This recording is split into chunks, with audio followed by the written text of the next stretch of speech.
o sol aparece, a luz vem, Senhor, e ilumina o nosso dia. E nós queremos clamar para que esse teatro que a natureza faz todos os dias para nós, essa performance do Senhor, ela ilumine a nossa alma e o nosso espírito, trazendo esperança, trazendo confiança, trazendo o desejo de que a cada dia nós possamos conhecer mais do Senhor. E nós te agradecemos, Pai, ricamente, Senhor, imensamente pela vida da Edmeia, nossa irmã querida aqui conosco.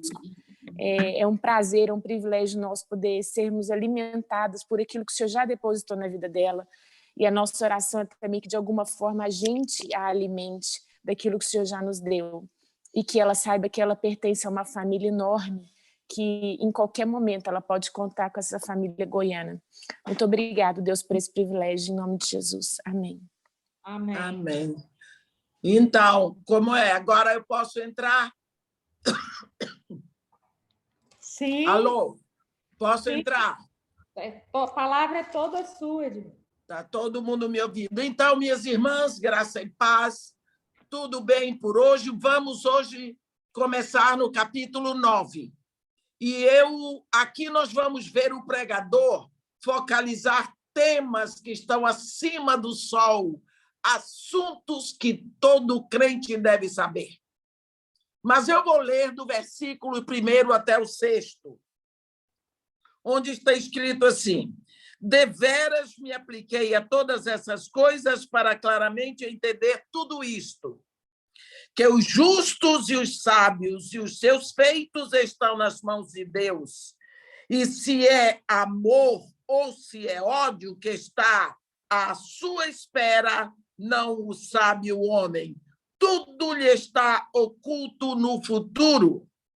Tudo sucede igualmente a todos. O mesmo sucede ao justo e ao perverso, ao bom, ao puro e ao impuro, tanto ao que sacrifica como ao que não sacrifica, ao bom como ao pecador, ao que jura como ao que teme o juramento. Este é o mal que está em tudo quanto se faz debaixo do sol. A todos sucede o mesmo. Também o coração dos homens está cheio de maldade. Nele há desvarios enquanto vive. Depois, rumo aos mortos. Para aquele que está entre os vivos, há esperança. Porque mais vale um cão vivo do que um leão morto. Porque os vivos sabem que hão de morrer, mas os mortos não sabem coisa nenhuma, nem tampouco terão eles recompensa, porque a sua memória jaz no esquecimento. O amor, ódio e inveja, para eles já pereceram. Para sempre não têm eles parte em nós, em coisa alguma do que se faz debaixo do sol. Vamos ver aqui. No versículo 1, todas as coisas estão nas mãos de Deus. Nada pode sair do controle. As coisas podem parecer erradas na minha visão, mas não para Deus. O homem não sabe se é o amor ou o ódio que está à sua espera, mas quando temos Deus, não importa o que quer que aconteça. Nos versículos 2 e 3, vem a certeza da morte. A morte é o destino de todo ser vivente. Mas quão ditosos são aqueles que estão além da morte, com o Senhor Jesus, que tem a chave da morte. É tão lindo ele dizer isso para João, lá no 1º capítulo de Apocalipse. Eis que estive morto, mas estou vivo, e vivo pelos séculos dos séculos, e tenho as chaves da morte e do inferno. Quem está em Jesus Cristo não fica preso na morte, porque ele que tem a chave. Versículo 3, a maldade existe no coração do homem. A Bíblia diz, todos pecaram e destituídos foram da glória de Deus. Não devemos esperar muito dos humanos, ou então ficarmos desapontados com eles, porque o coração do homem é um problema. Por isso que Deus diz: dar-te-ei coração novo, tirarei de ti o coração de pedra, colocarei em ti o coração de carne. Por quê? O coração do homem não presta nem para ser consertado, meu irmão. Tem que ser trocado. Versículos de 4 a 6. Onde há vida, há esperança. Mais vale um cão vivo do que um leão morto. Mesmo o leão sendo o rei da floresta, morto ele não serve para nada, porque nele não há esperança. Está vendo? Agora, do versículo de 7 a 10. Quando nós meditamos nesse versículo 7, vai, pois, come com alegria o teu pão e bebe gostosamente o teu vinho, pois Deus já de antemão se alegra nas tuas obras. Pode ser, parece o hedonismo, que pense, desculpe, os hedonistas pensam: oba, exatamente o que eu quero, liberdade para fazer o que me agrada. Ai, ai, ai. Temos, no entanto, que ler a continuação no versículo 8. Em todo tempo sejam alvas as tuas vestes, e jamais falte o óleo sobre a tua cabeça. Ai, ai, ai. As vestes de justiça são vestes de retidão, são as vestes da igreja. Por isso vamos nos alegrar, mas sabendo que vamos dar conta disso tudo. Vemos que aqui o pregador está nos advertindo a nos mantermos limpos e olhar para cada dia e fazer tudo com atenção, nos mantendo limpos. Os argumentos para a vaidade da vida são fortes: injustiça, sofrimento, morte súbita, assassinos vivendo confortavelmente em aparente liberdade, enquanto os bons morrem em penúria e vergonha.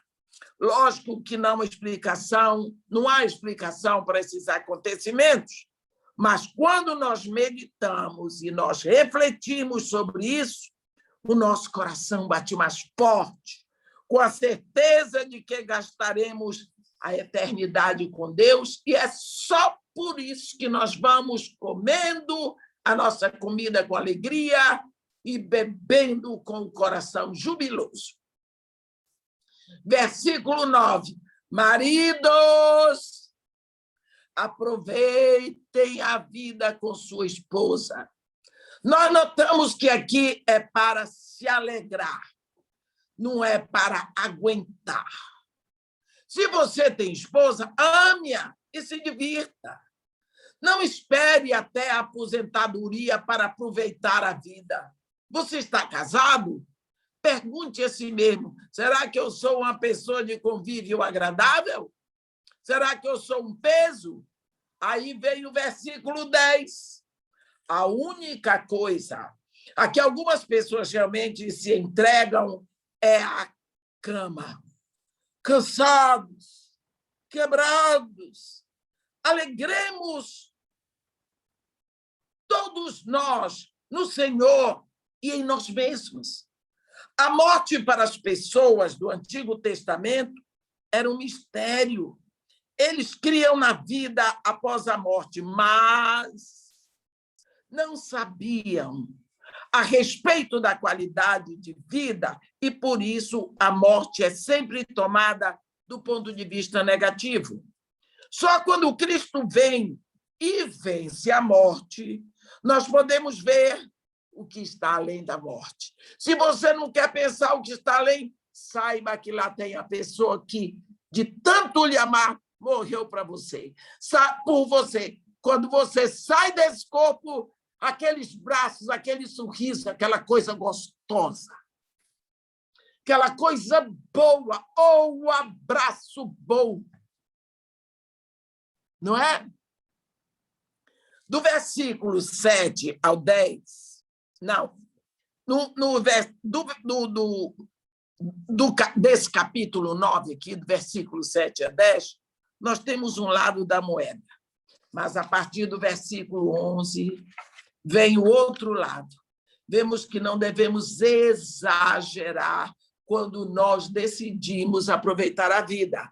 A filosofia do homem hoje é: se você quer vencer, corra mais rápido e batalhe mais do que os outros. Esta filosofia é para os ratos, não é para pessoas. Pessoas que amam a Deus e querem honrá-lo resistirão a essa pressa. Podemos construir um bom trabalho e sermos prósperos sem tamanha corrida, porque o sucesso vem da nossa caminhada com Deus. Quando você lê Josué 1, Deus dá ali a fórmula do sucesso para Josué. Não te apartes do livro dessa lei, porque assim que farás prosperar o teu caminho e serás bem-sucedido. Não podemos esquecer que tudo vem das mãos de Deus. As coisas que estão para acontecer, mesmo que não estejamos preparados para elas. A Bolsa de Valores cai, as empresas entram em falência, o coração entra em colapso. Nada é certo aqui debaixo do sol. Só Deus conhece o princípio e conhece o fim antes que ele aconteça. No versículo 17, de 13 a 18, nós vemos o versículo 17, que vem uma história. Imagine uma cidade com poucas pessoas e, de repente, se acha cercada por um exército inimigo pronto para invadi-la. Lá dentro da cidade há um homem sábio, mas ele é pobre. E ele traz uma boa ideia que salva a cidade. A Bíblia diz que qual foi a ideia do homem? A Bíblia não nos diz qual foi a ideia do homem, mas diz que a cidade foi salva e o homem foi esquecido. Lógico. Significa que a sabedoria dentro da cidade é melhor do que a força que estava lá do lado de fora. Existem coisas que nós esquecemos, importantes que esquecemos facilmente. Eu estava me lembrando, fizemos feriado dia 21, dia de Tiradentes. Feriado dia 23, dia de São Jorge, e o dia 22, descobrimento do Brasil. Há 521 anos, meus irmãos. O Brasil estava sendo descoberto, todo mundo esqueceu. No meu tempo de estudante, já faz muito tempo, a gente fazia desfile, a gente tinha tudo, cantava hino nacional. Hoje, pobre pátria minha idolatrada já era. A gente esquece coisas importantes. No versículo 16, a força é mais impressionante, mas a sabedoria é mais efetiva. As pessoas facilmente esquecem a importância da sabedoria, meus irmãos.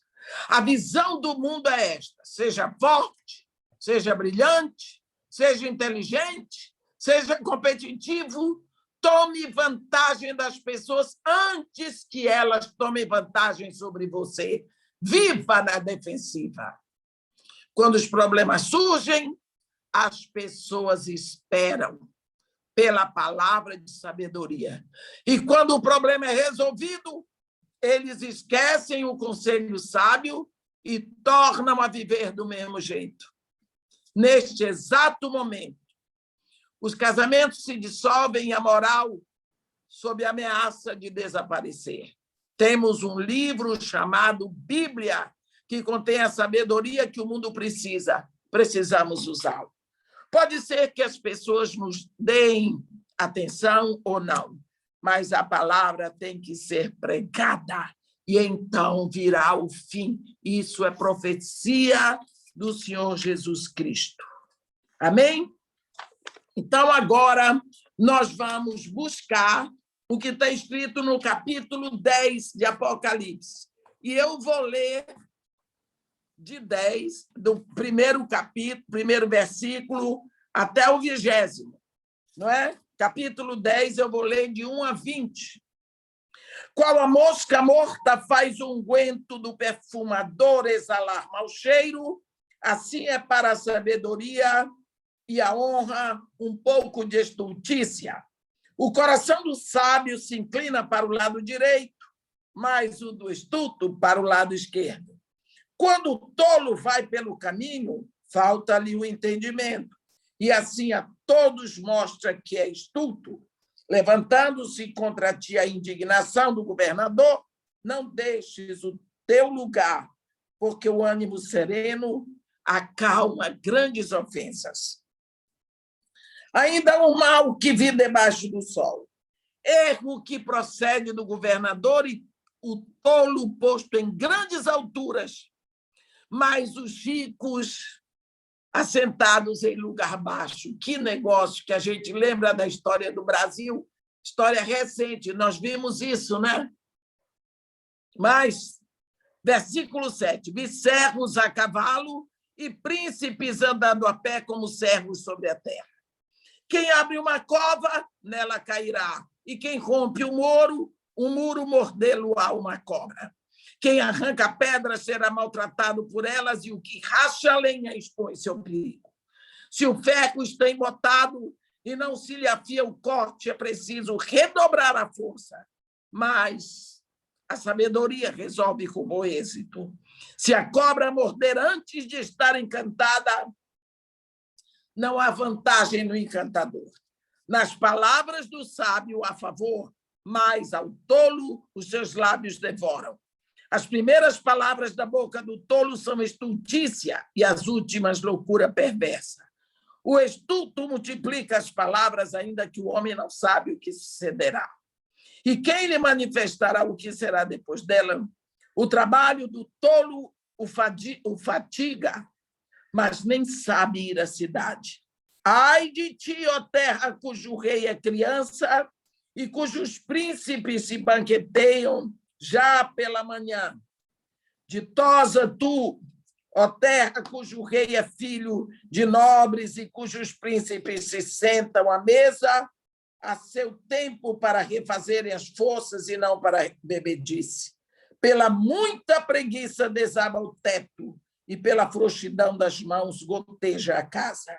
O festim faz-se para rir, o vinho alegra a vida e o dinheiro atende a tudo. Nem no seu pensamento amaldiçoes o rei, nem tampouco no mais interior do teu quarto rico, porque as aves dos céus poderiam levar a tua voz e o que tem asas daria notícias às tuas palavras.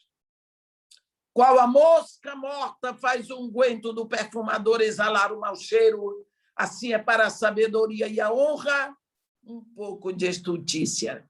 Se você nunca ponderou nas características de um tolo, você verá a resposta neste capítulo 10 de Eclesiastes. Porque tanto aqui quanto em Provérbios, o pregador fala muito sobre tolice e não hesita em chamar de tolos a certas pessoas, mesmo que a gente diga assim, mas lá em Mateus, no capítulo 5, versículo 22, Jesus nos adverte a não chamar alguém de tolo. Está escrito assim, quem chamar seu irmão de tolo estará sujeito ao inferno de fogo. Mas quando Jesus fala isso, ele estava usando um termo especial que significa pessoa indigna. Uma pessoa pode fazer bobagens, mas isso não significa que ela é menos digna e que não vale nada. Ouvi uma história sobre um velho mestre que seria operado e o médico veio examiná-lo antes de ser levado para o centro cirúrgico. O médico, falando ao seu colega numa linguagem que pensou que o mestre não entenderia, disse: bem, vamos começar hoje com esse aqui, não tem muita importância. E o mestre então lhe disse: você acha que alguém feito à imagem e semelhança de Deus não tem importância? No Antigo Testamento, a palavra tolo se refere a alguém que ignora os princípios nos quais a vida deve ser construída. De acordo com o primeiro versículo, até uma coisa tão pequena como uma mosca pode causar considerável dano à sabedoria. Como uma laranja podre que causa dano às outras. Deus não aceita bobagens. Coisas pequenas contam. Coisas pequenas fazem diferença. Olha esse vírus aí. O que é que está fazendo? Menor do que um vírus, eu não sei nem se tem. Ele é invisível para nós. Quantas pessoas você conhece cuja reputação foi danificada por um simples ato falho? Nós, então, andemos com cuidado. Versículo 2-7, o pregador focaliza duas características do tolo. Versículo 6, o tolo posto em grandes alturas, mas os ricos assentados em lugar baixo. Ele começa dizendo que os sábios vão para a direita e os tolos para a esquerda. Isso quer dizer que o sábio anda na direção certa. Se você olhar um tolo enquanto ele anda, sua estupidez não pode estar escondida, porque ele não tem senso. Todos podem notar. Outra característica do tolo é que ele não pode controlar sua fúria, sua ira. No versículo 4 está escrito: levantando-se contra ti a indignação do governador, não deixes o teu lugar, porque o ânimo sereno acalma grandes ofensas. Um tolo abre mão do seu emprego no ímpeto de mau temperamento, mas o sábio se mantém calmo. Quantas pessoas que estão me ouvindo podem lembrar de situações que poderiam ter sido evitadas se houvesse a sabedoria em suas vidas? Agora, o pregador identifica que todos nós vemos de vez em quando. O que é? É colocar uma pessoa tola e incompetente num lugar de autoridade sobre pessoas, versículos 5 e 6, sobre pessoas sábias. Ainda há um mal que vive debaixo do sol. Erro que procede do governador, versículo 6, o tolo posto em grandes alturas, mas os ricos assentados em lugar baixo. Ele diz que isso é um mal. Mal. A mensagem, uma boa tradução da Bíblia, que é de Eugene Peterson, em inglês, traduz esse versículo assim, versículo 6, a imaturidade no lugar de proeminência, enquanto a maturidade se assenta no banco de trás. É triste ver que, mesmo assim, isso acontece até na igreja. Como seria bom se todos pudessem sempre estar no lugar certo. Do versículo 8 ao versículo 11, aqui nós começamos uma sessão de atividades que podem ser identificadas como perigosas. Por exemplo, abrir uma cova, romper o muro, arrancar pedras, achar lenha, usar martelo embotado, cobra que é usada em encantamento, e etc. Em tudo isso, o pregador nos adverte o cuidado para não sairmos feridos. Porque o tolo não vê além do seu nariz, eles só enxergam o que querem ver, caminham cegamente, não enxergam o perigo. Ele abre uma cova para outros caírem, ele mesmo é que vai cair. Ele vara um muro para não dar a volta e vai adiante, deixando o dano do muro danificado. E então é picado de cobra. O muro era um impedimento para que a cobra não entrasse, mas ele não viu. Ele quebra pedras sem tomar precauções, corta madeira sem tomar o cuidado de ver se o martelo está afiado. Ele usa o martelo sem corte e assim emprega esforço dobrado. Ele rega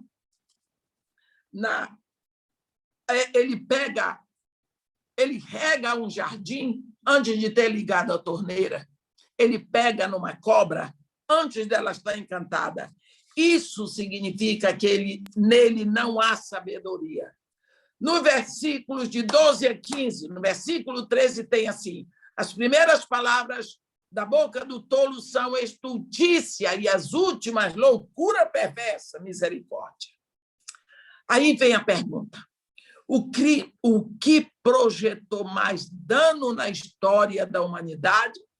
Resposta: a língua. No início dessa sessão, nós vimos versículo 12 a 15, o pregador nos convida a examinar nossa língua, essa pequena parte do corpo que incendeia com palavras.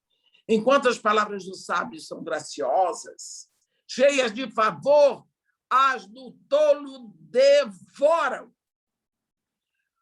O que mais sofre na vida não é o ofendido, mas o ofensor.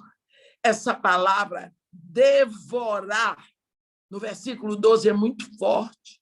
Significa ser engolido. Precisamos distinguir pessoas ingênua, boba ou tola. Não adianta aconselhar o tolo, mas é bom aconselhar quem deseja mudança, como está escrito aqui no versículo 14. Se quem lhe manifestará o que virá depois dele? Quem é? Não sabe o que vai acontecer. No versículo 15, vemos que o tolo tem exaustão na sua própria incompetência. E isso não é problema de inteligência, é estupidez. O tolo está sempre estudando e aprendendo, mas não muda. E você vai dizer uma coisa que pedir ano após ano e ele vai teimar. Teimar por quê? Porque estuda. Do versículo 16 a 20, vemos a situação de uma terra cujo rei, o governante, o presidente, é criança, quer dizer, é imaturo, não tem sabedoria no trono. Lá em Isaías 3, nós vemos do versículo 1 a 5, que Deus diz que se Judá não ouvir suas palavras, meninos se tornariam seus oficiais e crianças governariam o povo. Quando a nação é governada por alguém imatura, o caos vai chegar. No versículo 18, vemos novamente características do tolo: a preguiça, o descuido da casa, e põe a sua confiança no dinheiro que vai resolver tudo. Enquanto que o Senhor nos ensina que o sábio compreende que o dinheiro ajuda, mas o viver com responsabilidade é a resposta certa. Mais uma vez a língua, versículo 20. Assim, meu irmão, minha irmã que me ouve, vamos tomar cuidado ao que dizemos. E aquilo que dizemos a um tolo, ou sobre um tolo, porque ele vem contra você e causa dano maior, ele teima, ele enlouquece você, porque ele não pensa, ele não chega lá. Vamos ver agora o capítulo 11, versículos 1 e 2. Lança o teu pão sobre as águas, porque depois de muitos dias o acharás. Reparte com 7 e ainda com 8, porque não sabes que mal sobrevirá à terra. Aqui nós vemos que nós somos aconselhados a sermos generosos, abundantes, entusiásticos no dar. Não é dar só o dinheiro, é dar-se a si mesmo. Versículo 2 significa dar sem medida, ser abundante, transbordante. Versículos 3 e 4, nós somos aconselhados a não tentarmos mudar o imutável. Nuvens cheias derramam chuvas. A árvore cai e fica pronto. Seja criativo naquilo que é possível. Versículos 5 e 6, ele vai nos dizer que existem coisas que nós não podemos entender. Eu sei que uma vaca preta come grama verde e produz leite branco. Lógico. Como é que uma vaca preta come grama verde e produz leite branco? Eu não entendo isso, mas gosto do leite. Não compreendemos as obras de Deus, mas nós cremos que Deus fez. No versículo 6, aqui o pregador não nos aconselha a trabalhar sem cessar, mas a termos os benefícios de outras aplicações além do trabalho. Há pessoas que terminam o seu dia de trabalho e colocam uma placa assim na porta: não perturbe. Depois do dia de trabalho, deve haver algo interessante a fazer. Ou então estaremos errados. Do versículo 7 a 9, você é luz. Deus é luz e nele não há treva alguma. Mesmo com todas as dificuldades que passamos, meus irmãos, é bom lembrarmos que na luz da presença de Deus, com gratidão pelo que nós passamos, nós viveremos melhor. O pregador quer nos ensinar que nós devemos nos alegrar agora, não depois, porque este exato momento é Deus que está nos dando. Olha que beleza que nós estamos compartilhando a palavra de Deus, não é? Versículos 9 e 10, o pregador termina o capítulo 11, se dirigindo aos jovens, que se alegram dia após dia na sua mocidade, porque antes que você perceba, chega a vida adulta. Quando lemos os conselhos do capítulo 9, é sério pensar no final. Sabe, porém, que de todas essas coisas Deus te pedirá contas. O que a Bíblia está aconselhando aqui é o seguinte: relaxe e tenha um super tempo. Massa. Sabe o que é isso? Um tempo massa. Isso se diz lá no Nordeste. Enquanto você é jovem, há muitos estímulos e impulsos que apelam para os seus olhos, para os seus desejos. Siga-os, mas não esqueça que haverá o dia da contabilidade, a conta vai chegar, por isso não se deixe levar por áreas ilegítimas. Isso não tira a nossa liberdade, apenas nos ajuda a não entrar na libertinagem. Confundem liberdade ou liberalidade com libertinagem. A sua igreja liberal tem a ala dos liberais, não tem a área dos libertinos. A Bíblia está nos ensinando aqui a jogar fora as preocupações.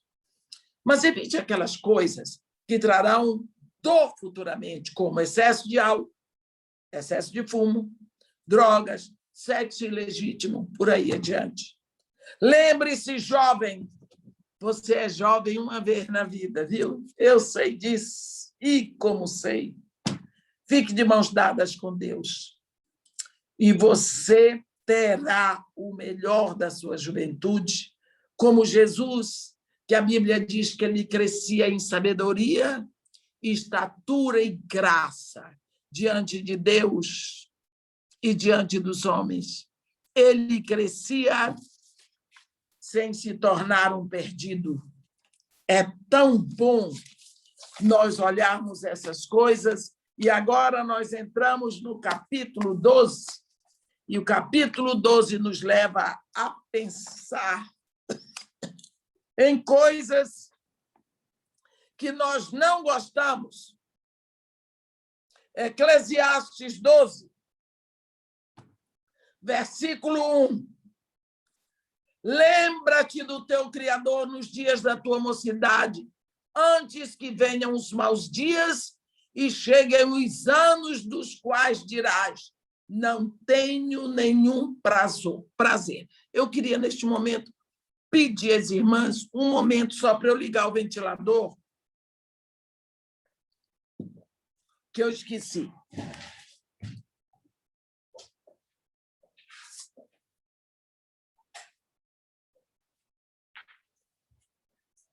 Muito obrigada, estou de volta. Só tinha esquecido de apertar o botão.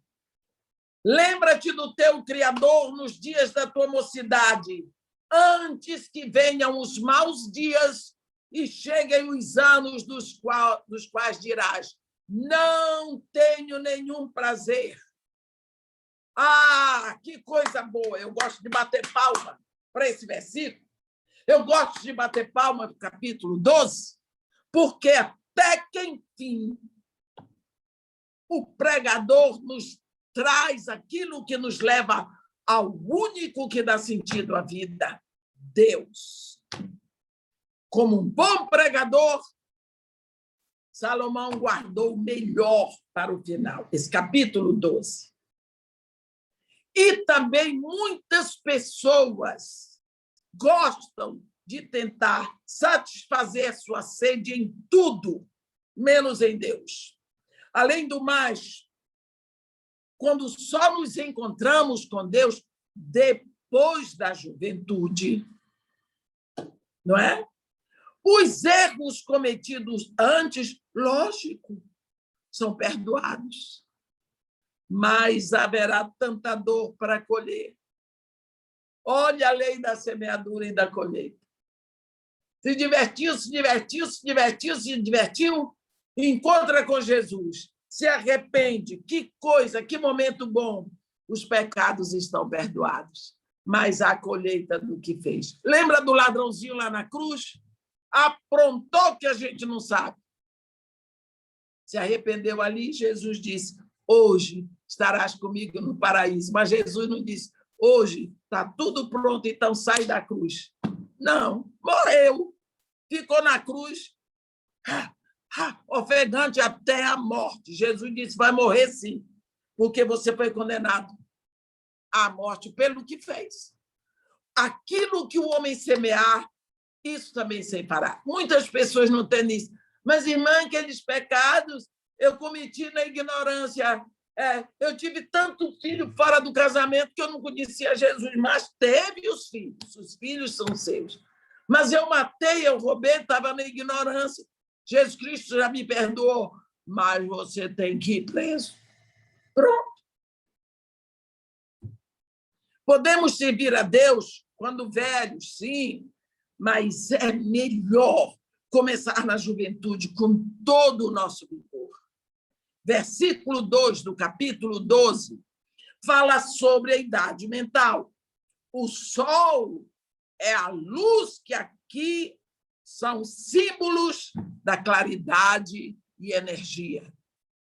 Caminhar para o ocaso e a escuridão começa a chegar na mente. Começa. Quando o sol vai se pondo, não vai ficando mais escuro? Pois é, quando os dias nossos vão chegando ao ocaso, tudo vai ficando mais escuro. O versículo 3 focaliza a deterioração física. Ele usa assim: quando tremem os guardas da casa. E no final do versículo 3, fala da visão fraca. Começa. Eu nunca vi. Não é comum você dizer que um jovem fez cirurgia de catarata, mas chegou lá depois dos 50, o negócio começa a pegar. Não é? No versículo 4, ele fala em ficar fechado na inatividade. As portas da rua se fecharem e não puderes falar em alta voz.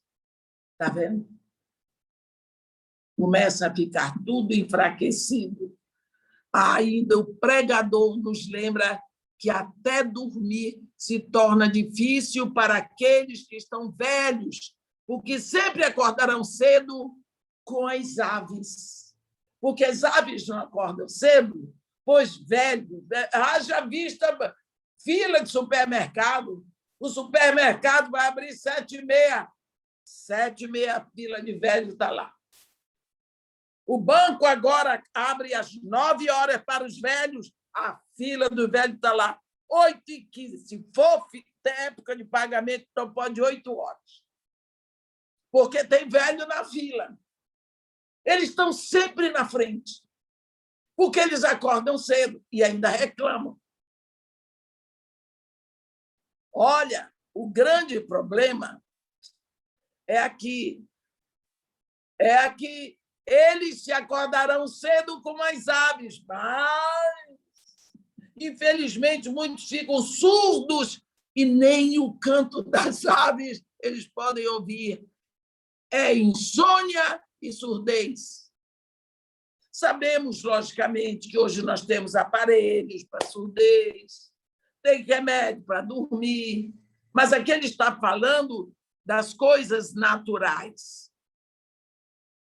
Se viverem o suficiente, essa é a realidade.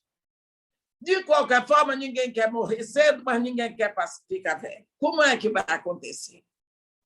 A palavra de Deus está alertando. Jovem, dê o seu melhor para Deus enquanto é tempo, enquanto você ouve, enquanto você dorme bem, enquanto você pode dormir até 10 horas, tudo isso. Enquanto você está com força, dê o seu melhor para Deus.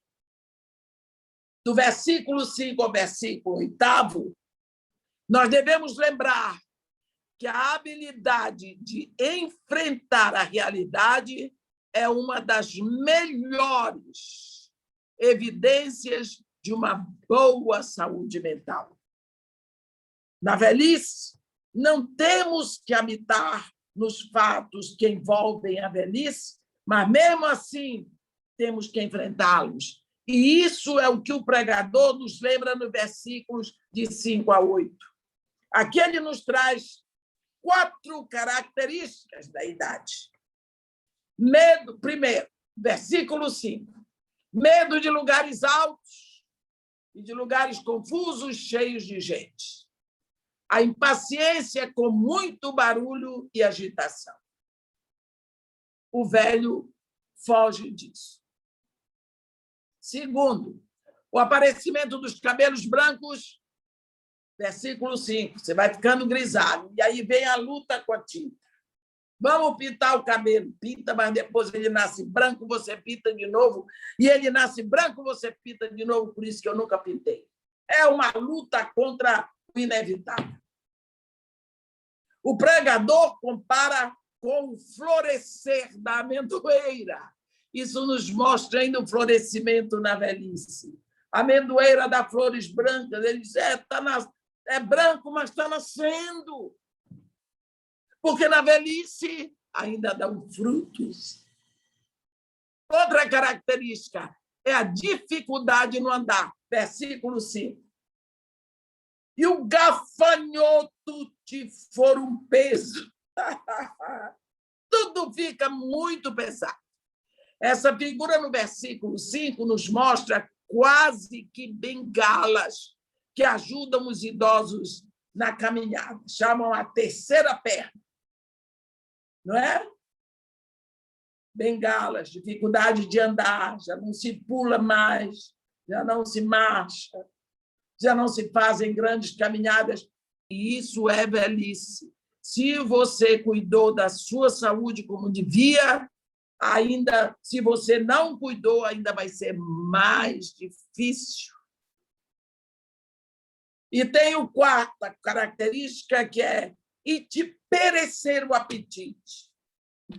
Com certeza, não apenas o apetite por comida, viu? Mesmo um apetite chamado desejo sexual se vai. Portanto, aproveita, jovem, com a tua esposa e tu com teu marido. Pelo jeito, esse é o último a desaparecer, viu? O que aconteceu com o rei Davi? Lembra? Rei Davi, com tantas esposas, garanhão excelente, lá em 1 de Reis, capítulo 1, de 1 a 4. Você vê que o rei Davi já estava bem velhinho. Encontraram para ele uma jovem donzela belíssima, uma sunamita, para dormir nos braços dele para o aquecer. ela era tão formosa, o nome dela era Abisag, mas o rei morreu e deixou Abisag virgem. Isso significa que tudo desaparece. Quem olha Davi na juventude e olha ele abraçado com uma jovem tão linda, dormindo com ele, morreu e deixou ela virgem, você vê a diferença. Lembra-te do teu Criador. Lembremos de Deus, e o pregador nos lembra no versículo 6. Antes que se rompa o fio de prata e se despedace o copo de ouro. Isso nos leva a pensar na morte, meus irmãos. A separação do espírito e do corpo. No versículo 7. E o pó volte à terra como era, e o espírito volte a Deus que o deu. A morte para os que estão com Deus é apenas o começo, mas para os que não conhecem a Deus é a transição do vazio para um vazio ainda mais agonizante. Está escrito no versículo 8.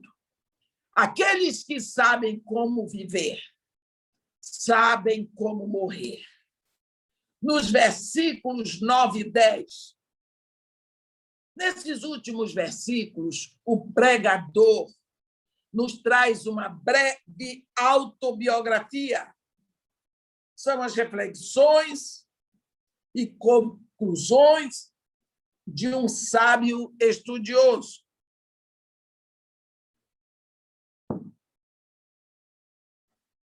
Desculpem, tem alguém me chamando aqui. De um sábio estudioso. Ele diz, pregador, esse professor, ele diz como deve ser um pregador, apontando 5 características de um pregador.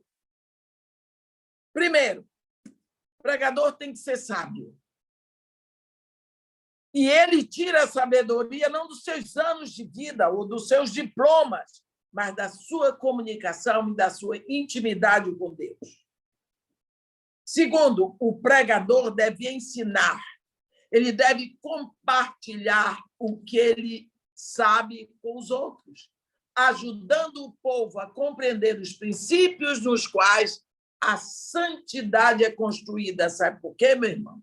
Porque Deus não nos fez, não está interessado na salvação, Deus está interessado na santificação. Deus não nos chamou em Cristo para sermos salvos, mas para sermos santos. Só que ninguém pode ser santo se não for sábio, se não for salvo. E como ninguém pode nos salvar, então ele vai lá e nos salva para que sejamos santos. Então, nós precisamos ajudar o povo a compreender os princípios nos quais esta santidade é construída logo pela salvação. Depois, o sábio deve ser ponderado, cuidar da língua, de como ele pensa e não se apressar. Gastar tempo atentando e esquadrinhando as coisas. Você que tem discípulos, você sabe, tem discípulos que reagem, pá, é uma beleza, tem outros que demoram. Quantos discípulos Paulo teve? Mas nós conhecemos só alguns. Timóteo, Tito, não é? Por quê? Porque são aqueles que pegam fogo. Tem discípulos que ficam ali e, às vezes, não saem do lugar. Segunda coisa, arrumar o que aprende em ordem lógica para ensinar. Porque, fazendo assim, ele dá atenção ao uso de provérbios. Temos esquecido de ensinar os provérbios hoje em dia. Talvez a geração que vem tenha esquecido totalmente. Ele diz que o pregador tem que se esforçar por usar as palavras, os termos certos e específicos. Um pregador depende do Espírito Santo, lógico, claro, mas ele precisa usar palavras que façam sentido para que a comunicação seja clara. A diferença entre a palavra certa e a palavra errada, eu costumo dizer que é a mesma diferença entre o holofote e o vagalume. As palavras de um bom pregador são como janelas, através das quais a luz da verdade atravessa brilhando. Não adianta usar palavras difíceis, palavras eruditas. Você tem que encontrar palavras que levem a comunicação, que atinja aquelas pessoas que você quer atingir. Indubitavelmente, o pregador mostra essas 5 características de um bom pregador. E nós precisamos admitir que ele tem muito cuidado no uso das palavras em todo o livro de Eclesiastes. No versículo 11, você lembra que eles, naquela época, viviam numa sociedade agricultural, na época em que Eclesiastes foi escrito, e então eles compreendiam o que significa a palavra aguilhões, aguilhão, aguilhões. Nós vemos aqui no versículo 11. Um aguilhão é um espeto, tipo uma vara, em cuja ponta um bico de ferro, e com esse aguilhão eles tocavam os quadris do animal para que ele se movesse com mais velocidade. Assim, ele diz que as palavras nos motivam e nos estimulam e nos levam a uma ação. Se as palavras que pregamos devem entrar no coração dos homens e dar frutos, devem ser palavras certas, que vencem as defesas da alma e explodem silenciosamente lá dentro e efetivamente no interior de cada um. O pregador ainda diz que as palavras do sábio são como os pregos bem fixados às sentenças coligidas dadas pelo único pastor. Eu gosto tanto isso. Quando falamos de Cristo, devemos usar o melhor, as palavras mais apropriadas, pensando nos objetivos. Esse versículo 11 é lindo.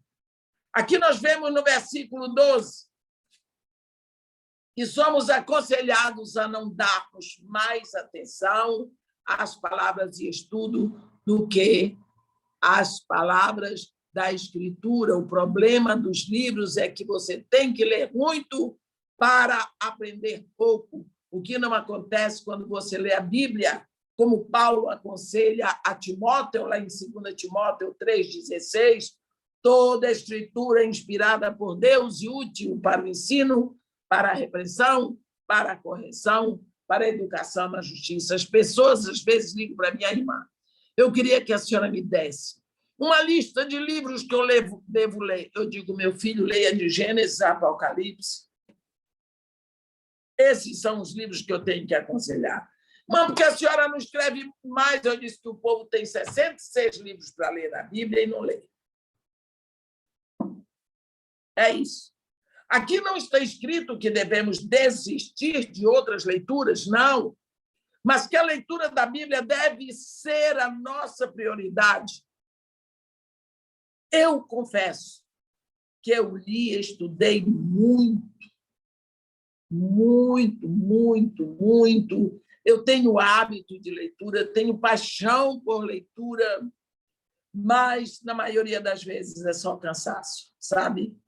Quando abro a Bíblia, lá no meu coração, tem uma expectativa, tem um entusiasmo que não há quando eu leio outro livro.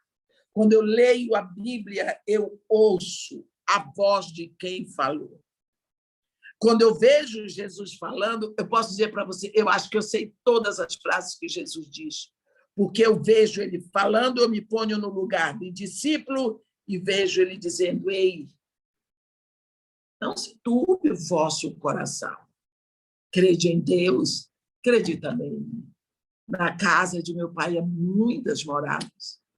E se assim não for, eu teria dito, pois eu vou. Eu gosto de ouvir Jesus falando, não é apenas uma palavra ali escrita, morta, não. Eu procuro ouvir a voz dele falando aquilo, se ele estava em pé, se estava sentado, como ele fazia com as mãos, eu quero vida naquela palavra. No versículos 13 e 14, hoje nós estamos completando a nossa exploração rápida sobre Eclesiastes. Nós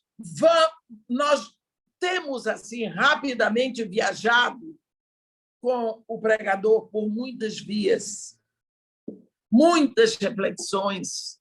Algumas são cheias de tédio, são cheias de repetição. O mundo não tem os recursos para saciar a necessidade da nossa alma. E sem Deus, qualquer busca é inutilidade. Agora o pregador diz aqui no versículo 13, teme a Deus e cumpre os seus mandamentos, porque isto é o dever de todo homem. Mas para temer a Deus, nós precisamos ter reverência, não é? E colocá-lo em primeiro lugar, ele deve ser a nossa prioridade. Para cumprir seus mandamentos, devemos obedecê-lo, mesmo que não seja do nosso agrado. E no versículo 14, porque Deus há de trazer a juízo todas as obras, até as que estão escondidas, quer sejam boas, quer sejam más.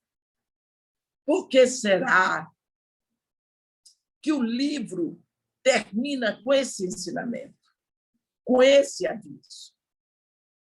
Sabe por quê, meus irmãos? Isso é o que eu penso. Porque não podemos viver irresponsavelmente e continuar desse jeito. Deus sempre, meus irmãos, ele sempre tem a última palavra.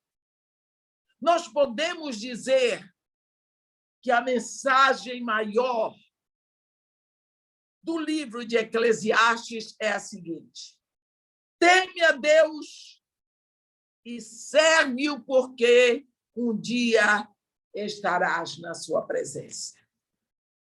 Eu gostaria de ler aqui no final a palavra que está escrita em Eclesiastes 8, no versículo 17.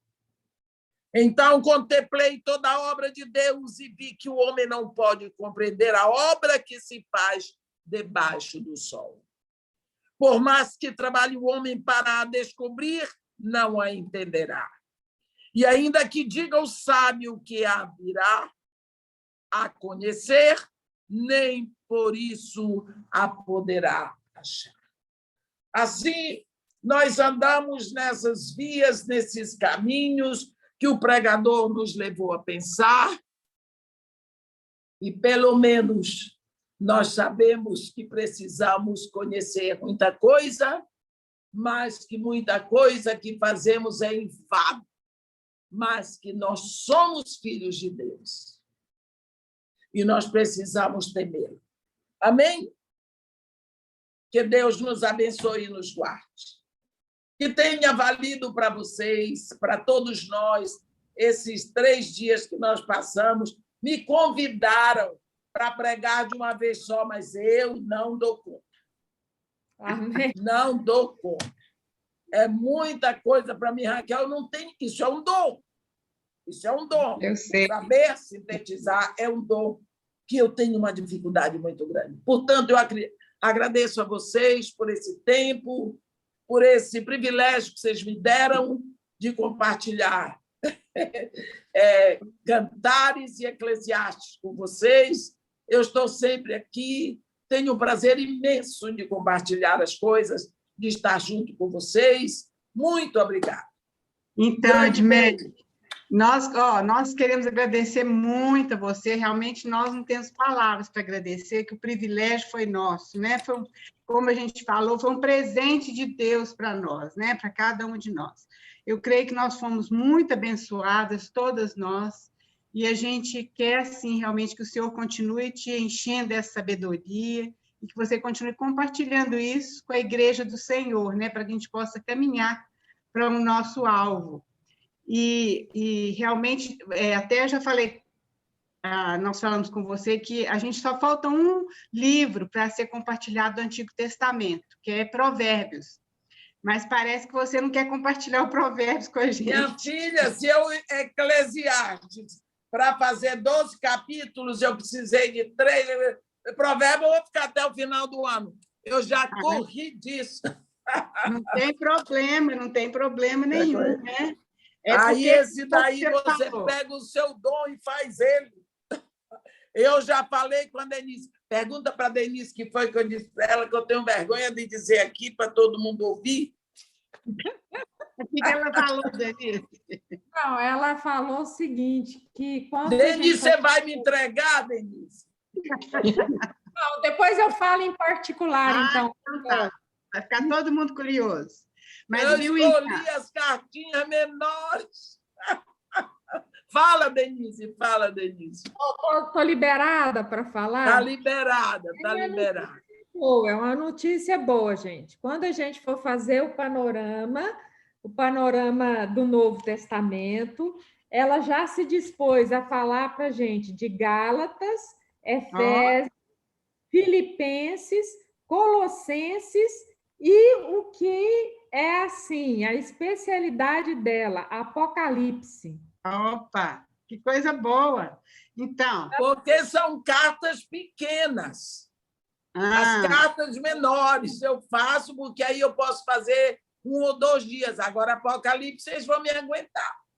Apocalipse.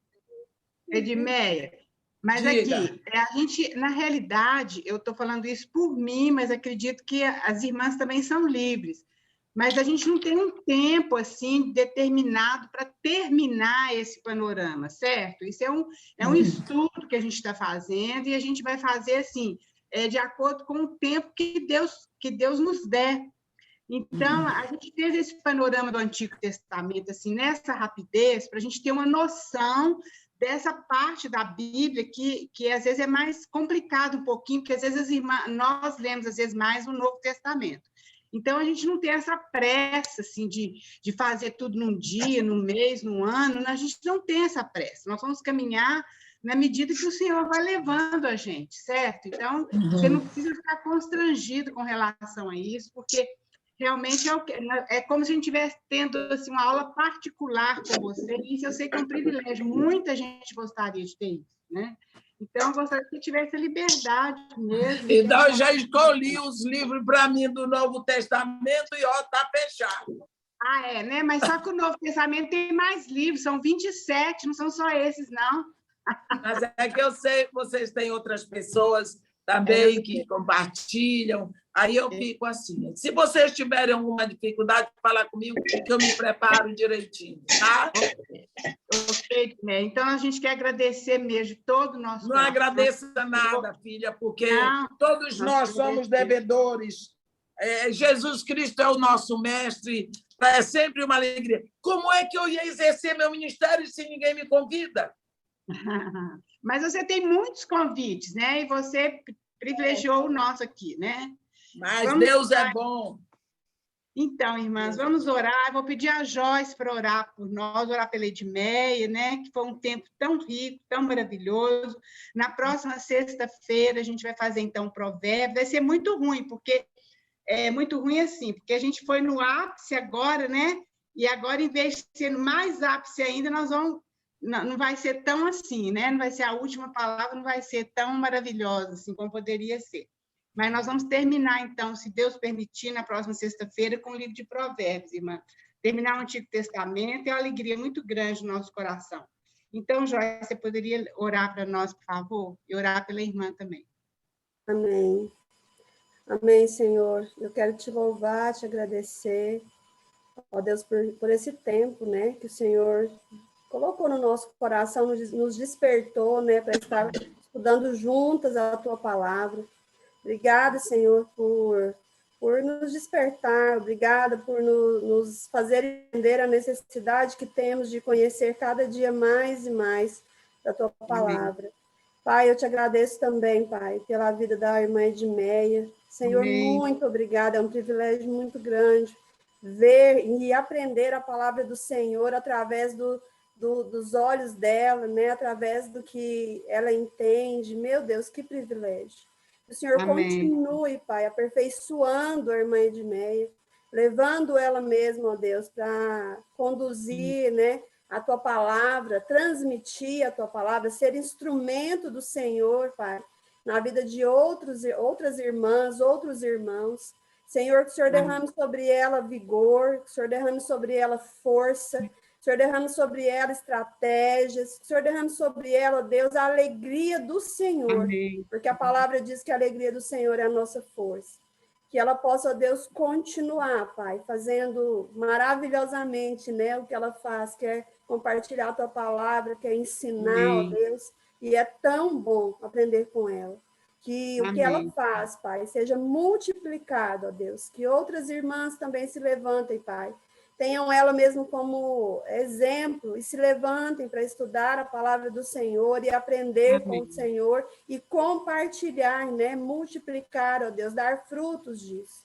Em nome de amém. Jesus, que o Senhor continue mesmo, ó Deus, levando a irmã Edmeia mais e mais longe para levar a tua palavra, para ser Cristo na vida daqueles que o Senhor já colocou na vida dela, e que ela seja mesmo, ó Deus, bênção do Senhor em todos os lugares aonde o Senhor a levar. Em nome de Jesus, abençoa ela, guarda a saúde dela, Pai. Amém. Guarda a vida dela, a saúde da família dela, Pai, do filho, amém. Dos netos, da nora, Senhor.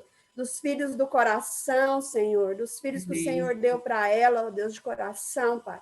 O Senhor possa guardar todas as crianças, ó Deus, que ela tem influenciado ao longo desses anos, alguns já até são, né, adultos, adolescentes, Pai. Que o Senhor faça amém. Mesmo brotar todas as sementes que a irmã Edmeia já plantou. Amém. Ao longo de todos esses anos que ela tem, ó Deus, ministrado a tua palavra, compartilhado a tua palavra, exercido mesmo, né, a essência, né, a vida de Cristo na vida de outras pessoas.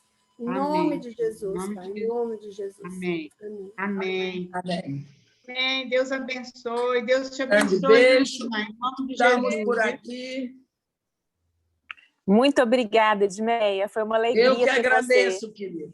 Muito Estamos obrigada. por aqui sempre. Tá? Amém. Deus te abençoe muito. Deus abençoe. Muito obrigada. Obrigada. Deus abençoe, irmã, viu?